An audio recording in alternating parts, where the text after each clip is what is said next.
ایمان اور عصر حاضر اور دین کے حوالے سے ایک ایسا نقطہ نظر جس کی عصر حاضر میں ضرورت ہے، اور دین اور زندگی میں جو ایک گیپ بڑھتا چلا جا رہا ہے اور لوگ دین سے دور ہوتے چلے جا رہے ہیں،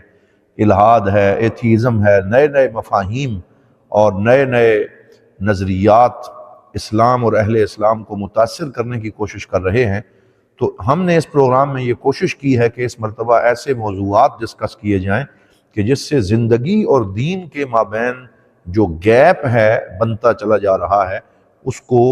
کم کرنے کی کوشش کی جائے۔ گیپ دین کی طرف سے نہیں ہے، دین تو ہر دور کے لیے مؤثر بھی ہے، قابل عمل بھی ہے اور کمپلیٹ کوڈ آف لائف بھی ہے۔ یہ گیپ ہمارے اپنے ذہنوں کی اختراع ہے اور یہ آج کل کے لوگوں کا اپنا قصور ہے کہ وہ دین سے دور ہوتے چلے جا رہے ہیں، وگرنہ جو بھی دین کی طرف آتا ہے، دین اپنے دونوں جو رحمت اور کرم کے بازو ہیں وہ کھول کے اس کا استقبال کرتا ہے اور اس کے لیے زندگی کی ساری راہوں کو آسان کر دیتا ہے۔ دین جزو حیات ہے یا زندگی کا دشمن ہے؟ نعوذ باللہ، یہ ایک کوسچن ہے جو بعض لوگ ریز کرتے ہیں، اور وہ کہتے ہیں کہ ہمیں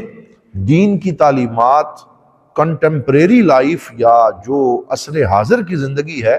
اس کے اندر فٹ بیٹھتی ہوئی نظر نہیں آتی۔ ایسے لگتا ہے کہ یہ بہت پرانی چیزیں ہیں اور آج زمانہ بہت ترقی کر گیا ہے، تو کیا دین آج کل کے اس جدید زندگی کا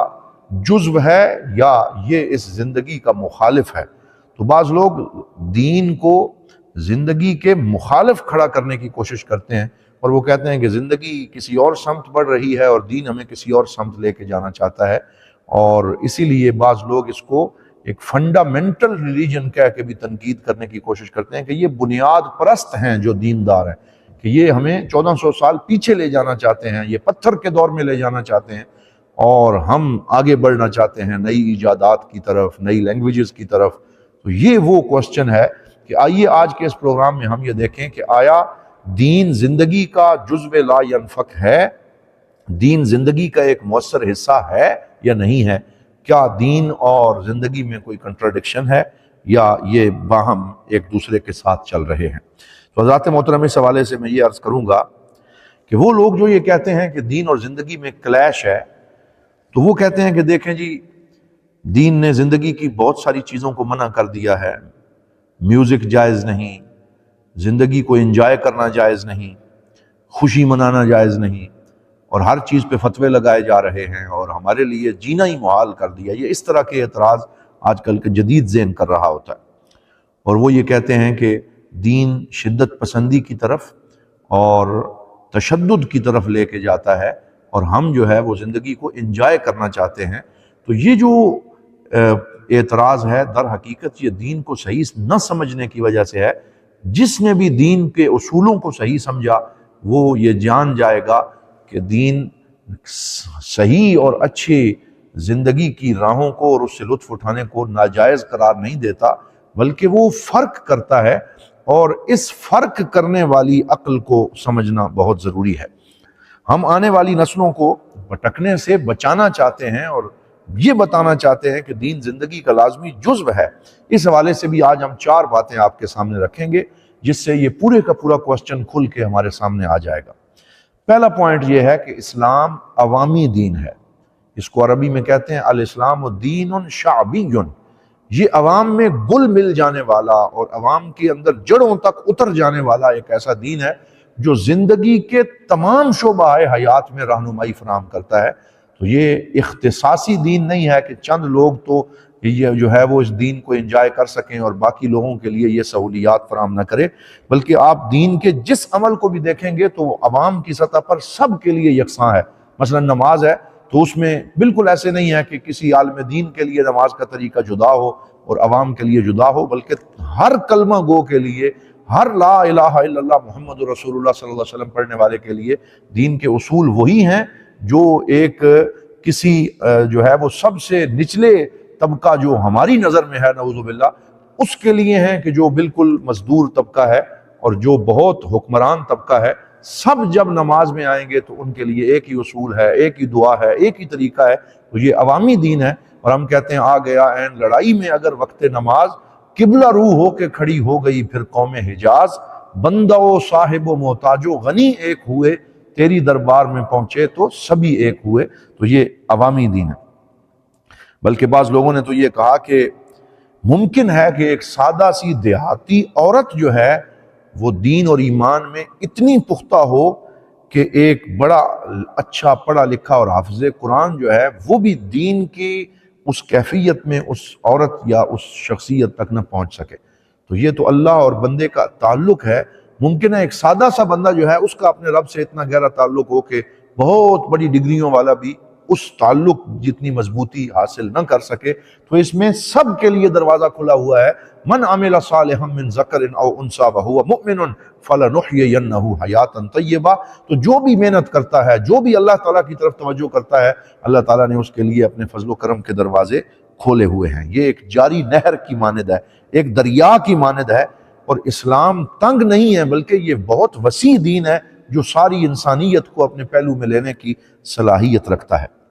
کچھ شدت پسند ایسے ہیں جو اپنے آپ کو اسلام کا واحد نمائندہ سمجھتے ہیں، اور وہ یہ کہتے ہیں کہ جو اسلام کی تشریح ہم نے کر دی وہی دین ہے، اور ہماری تشریح سے جو ہٹے گا گویا کہ وہ دین سے ہی دور ہوتا چلا جا رہا ہے۔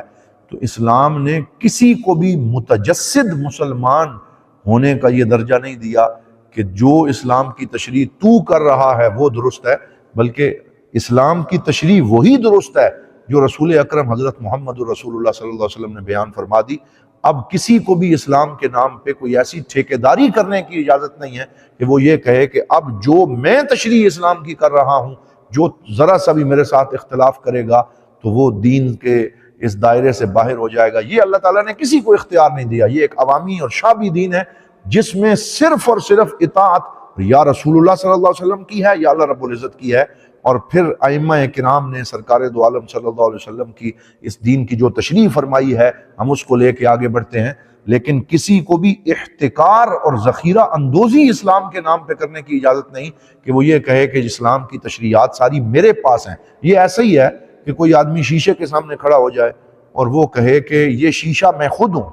اور وہ اس پورے آئینے کو اپنی ذات سے تعبیر کرنے کی کوشش کرے، حالانکہ وہ ہٹ جائے گا تو شیشہ تو پھر بھی وہیں کھڑا رہے گا۔ تو شخصیات آتی جاتی رہتی ہیں، اسلام اپنی جگہ پہ موجود ہے، ثابت ہے، اس کے اصول بھی ثابت ہیں، اور کوئی آدمی بھی اسلام کے نام پہ اپنے آپ کو سراپا اسلام قرار دینے کا حق نہیں رکھتا۔ یہ آج کل کے شدت پسند لوگوں کا رویہ ہے کہ جو اپنے آپ کو اسلام کے فریم میں یوں فٹ کرنا چاہتے ہیں کہ جو آدمی بھی ہماری رائے سے اختلاف کرے گا نعوذ باللہ وہ کافر ہو جائے گا۔ اسلام نے بالکل کسی کو اس چیز کی اجازت نہیں دی۔ اسی لیے حضور صلی اللہ علیہ وسلم نے فرمایا اذا رأیتم اختلافا، جب تم دیکھو کہ اختلاف پیدا ہو گیا ہے، فعلیکم بالسواد الاعظم، تو پھر تم جو سواد اعظم ہے، جو بڑی جماعت ہے، تم اس کے ساتھ لگے رہنا۔ فمن شذ شذ فی النار، جو اس بڑی جماعت سے ہٹ جائے گا وہ جہنم میں چلا جائے گا، وہ آگ والے راستے پہ چل نکلے گا۔ تو اسلام نے دین کو عوام کے ساتھ جو ایک پروٹیکشن دی ہے کہ دین ہمیشہ ایک غالب اکثریت میں رہے گا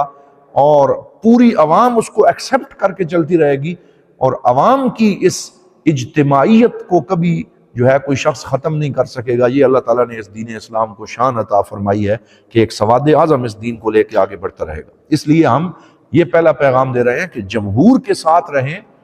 ان سے الگ اپنی رائے نہ بنائیں، پوری اسلام کے سواد اعظم کے ساتھ چلیں۔ اس سے اگر آپ ہٹیں گے تو آپ خود بھٹک جائیں گے۔ اگر آپ سواد اعظم علماء ملت، ائمہ کرام اور دین کی اس پوری روایت کے ساتھ چلتے رہیں گے اور دین کے اندر ایک فرد فرید بن کے باقی لوگوں کے ساتھ جماعت کا حصہ بن کے چلیں گے تو پھر کبھی بھی آپ بھٹک نہیں سکیں گے۔ یہ وہ دین کو اللہ رب العزت نے شان عطا فرمائی۔ صلح حدیبیہ کے موقع پر حضور صلی اللہ علیہ وآلہ وسلم اپنے کچھ حقوق سے دستبردار ہونا حضور نے قبول کر لیا اور معاہدہ سائن کر دیا سہیل بن عمرو کے ساتھ جو کفار کی طرف سے آیا تھا۔ کیوں معاہدہ سائن کر لیا؟ حالانکہ حضرت عمر فاروق اور دیگر صحابی کہتے رہے یا رسول اللہ ہم حق پہ ہیں، آپ کیوں اس طرح کی شرطیں مان رہے ہیں؟ تو حضور صلی اللہ علیہ وسلم نے فرمایا کہ میں جو ہے وہ کسی بند گلی میں عربوں کو داخل نہیں کرنا چاہتا کہ ان کے پاس یہ آپشن آ جائے کہ یا اسلام یا عرب اور قریش، بلکہ میں یہ چاہتا ہوں کہ ان کو موقع دیا جائے تو آپ نے ظاہری طور پہ چند ایسی شرائط کے اوپر بھی صلح کر لی، یہ لگ رہا تھا کہ حضور صلی اللہ علیہ وسلم بہت کمزور موقف اختیار کر رہے ہیں، لیکن وقت نے ثابت کیا کہ وہ جو فلیکسیبلٹی تھی، وہ جو لچک تھی، وہ جو سرکار دو عالم صلی اللہ علیہ وسلم کے رویے میں دوسروں کے لیے راستہ دینے کی ایک جو خواہش تھی، اس نے اسلام کو مزید فتح عطا فرمائی اور مزید قوت عطا فرمائی۔ تو اسلام آسانیوں کا دین ہے، اور یہ پوری عوام کا دین ہے، اس میں وہ شدت نہیں ہے جو بعض لوگ اس میں پیدا کرنے کی کوشش کرتے ہیں۔ تو